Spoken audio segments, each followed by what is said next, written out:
we got a baby grand piano, pretty cheap, off of Facebook Marketplace. And because there were some things that were wrong with it, one, out of tune, we can fix that. The other one, some keys are sticking, which will fix that too. But the one that I'm going to do now is the pedals broke off. And it's the classic problem of a wood screw pulling out, and there's nothing more to for this screw to grab onto. So what we are going to do is fill in the wood. I did a little test down here. We used a forstner bit to drill a hole in a piece of wood. We stuck the dowel rod in it with wood glue, cut it off, and sanded it down. And then I drilled a hole purposely off center in what I would think is a worst case scenario right here. If you did it in the middle, of course we know it'd be fine, but I did it on the edge as a bit of a worst case scenario. And then I tested it to see how it worked. So what we're gonna do is we're gonna do this idea now on the bottom side of the piano. Underneath the piano, here is where it used to be screwed in, here and they're all threaded out, and someone tried to fix it with a bracket that didn't work, and also someone tried to just shift it over and put different holes in. That didn't work either. I chose to use a Forstner bit over a spade bit. In my experience, these only work on fresh piece of wood or if there's a small hole there already. This one, I think I'll be able to use even if there's a hole offset. It's more like an end mill in my experience than this one is. This one will chatter and move around. And with this spade bit, see, it will move around and it will bump and it won't make a nice smooth hole. But let's see if this Forstner bit does better. There are two holes. I'm going to try and center it without a pilot hole or without a smooth surface to start with. Before I go under the piano, I wanted to do some measurement because I need to know where to put this thing back in. And so I did that here, not really important for you, except that the distance between this set of holes and that set of holes in that direction is about 2.5 inches. Those measurements are important because I'm going to want the rods that come up after you push down on the pedal. A rod comes up and they push on these levers here. So I'm going to assume that this is a line here or a plane here, and I'm going to have to position the pedals such that the holes are 2.5 inches in this direction away, so that way everything lines up. It doesn't fit flush with this piece of wood. That would be awesome, but it's actually offset a little bit. I don't know why this piece of wood is here. It looks important, so I'll just leave it. I'm going to take this off. I don't need that thing anymore. And I'm going to go around and just tighten up some of the hardware while I'm down here. All right, I'm going to try and center the bit so that way I get all of this mess. The first few drills are probably going to be real messy, so let's see what happens. All right, and yep. That's not supposed to happen.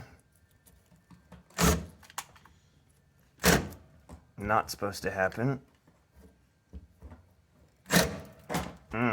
This is not good. All right, cut. All right, after that epic fail, I'm gonna try something else. I'm gonna try spinning it really fast, holding on really tightly and just gently touching it, and hopefully I can get a hole started. Once a hole is started, I think it'll go better.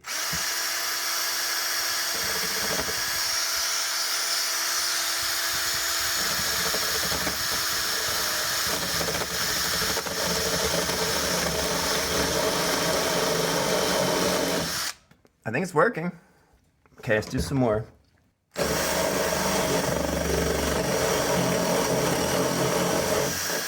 And this process is a little bit messy.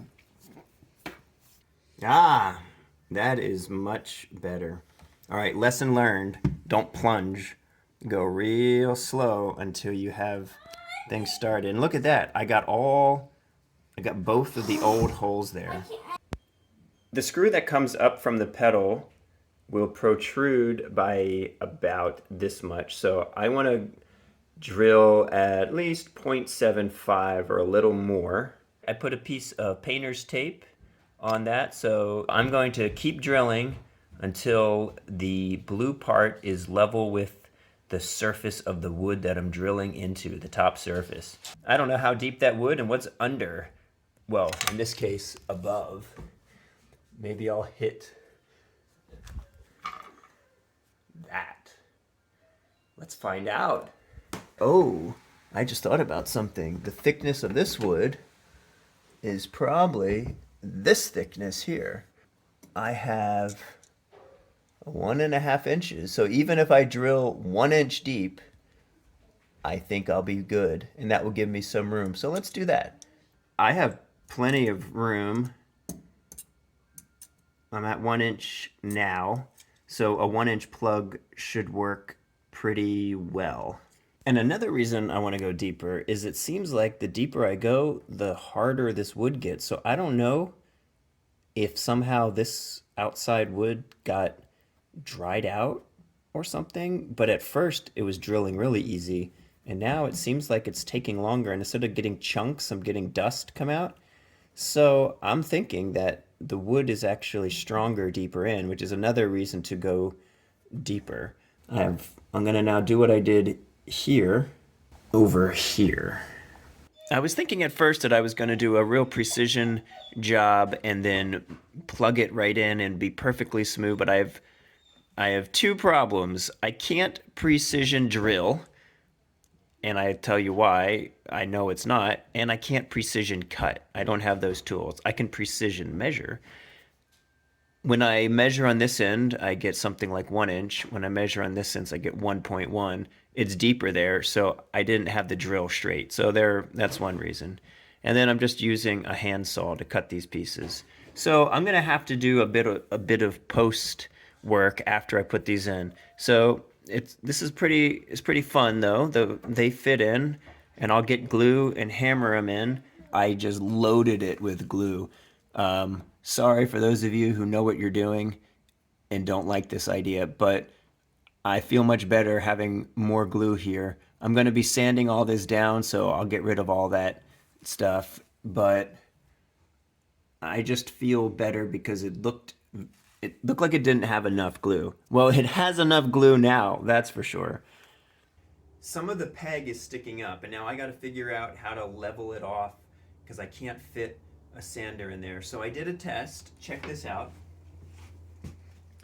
I tried 2 different pegs here, and on one peg I'm going to try to take a chisel and remove it, and on another peg I'm going to try and take a hand rasp and file it down, because I don't know which one's going to work better, but these 2 tools will fit under the piano.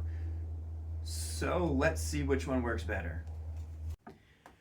I'm going to position the chisel so that this beveled part is flat. So hopefully this will just go right through, and if I keep it level, take this piece right off. Let's see what happens. I can't imagine doing this to my piano. It just seems so rough. Then again, I did just drill a massive hole in it, so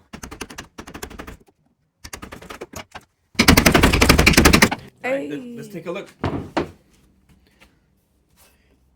There's a lot of gouges, and it's kind of a little concave, so I might be able to do that better, but that's not too bad.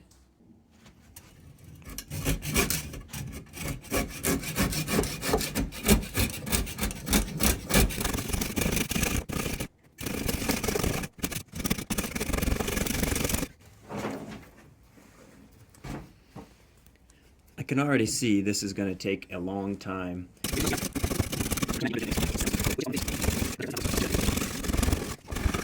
All right, it's getting close.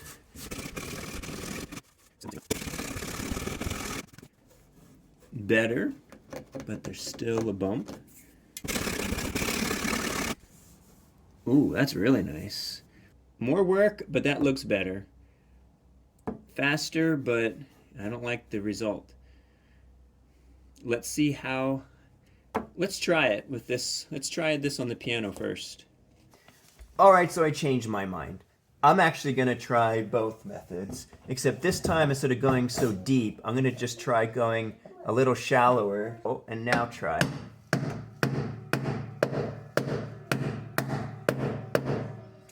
And this giant 500-pound piano is wiggling while I'm laying under it. Let me tell you, I don't like that feeling at all. This might save me a lot of effort because doing this is going to be really hard. All right, that's pretty flat. I think I might be able to use that rasp for the rest of it. It is really freaky being under a 500-pound piano that's starting to shake. Do I care that it's scratched underneath? I kind of do. Why do I care? I don't know. But that's good. I'm liking that. I did some things off camera that I'll explain to you. You might notice two things right away. First of all, there's this shim in here. It's just a paint stir. And you'll also notice tape with marks on it. I put a marker right in the middle of this thing, and I put a marker in the middle of this thing, and then when I line them up, I'll know that the whole foot structure is centered. And I also propped it up on this because I didn't know this until starting, that these things are off the ground in operation. So it's propped just for now, just to hold it up. But then when you use it, it will be floating in the air, so to speak. And while I'm down here, I didn't know this either, but with these old mechanical pedals, you push down on the pedal and there's a pivot in here, and those metal pieces transfer the energy up. So there we go. I never knew that before, but I'm gonna level it so that way it is vertical, and then after that I'll drill the holes, mount it, then I can remove this piece. And then the last thing I'll need to do, which is pretty interesting, I didn't know these were here either, is these supports. This is what makes it so that way when you step on it, it does not swing out. So let's go do all of that.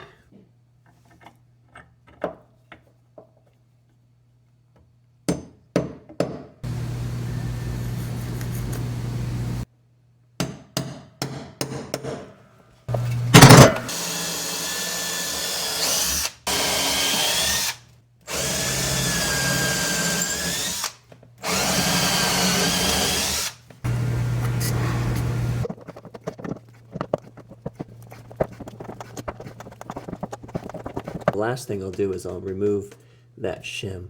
But let's go ahead and put the pedal support in and see if it works.